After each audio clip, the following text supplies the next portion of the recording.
சீனா மூடி மறைத்த ஒரு மிகப்பெரிய விஷயம் இப்போது வெளிச்சத்திற்கு வந்துள்ளது. தென்சீன கடலில் உள்ள ஊச்சாங் என்ற அவர்களுடைய கப்பல் கட்டும் தளத்தில் சோவோ என்ற அணுசக்தி நீர்மூழ்கி கப்பல் வெடித்து சிதறியுள்ளது.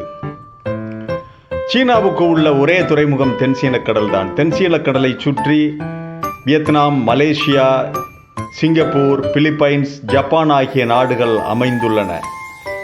அங்குள்ள ஊச்சாங் துறைமுகத்தில் வெடித்து சிதறிய அந்த சோவு என்ற நீர்மூழ்கி கப்பல் கடலுக்குள் மூழ்கிவிட்டது. இது ஜூன் அல்லது ஜூலை மாதத்தில் நடந்திருக்கலாம் என்று அமெரிக்க உளவுத்துறை தகவல்கள் கூறுகின்றன. இந்த செய்தியை கேள்விப்பட்டதிலிருந்து ஜப்பான் உள்ளிட்ட தென்சீன கடல் பகுதி நாடுகள் கதிரியக்க ஆபத்து பற்றி கலக்கத்தில் உள்ளன. இந்த விஷயத்தை மிக தாமதமாக வெளியிட்டாலும் அமெரிக்கா மிக சரியான நேரத்தில் வெளியிட்டுள்ளது இந்த உண்மையை.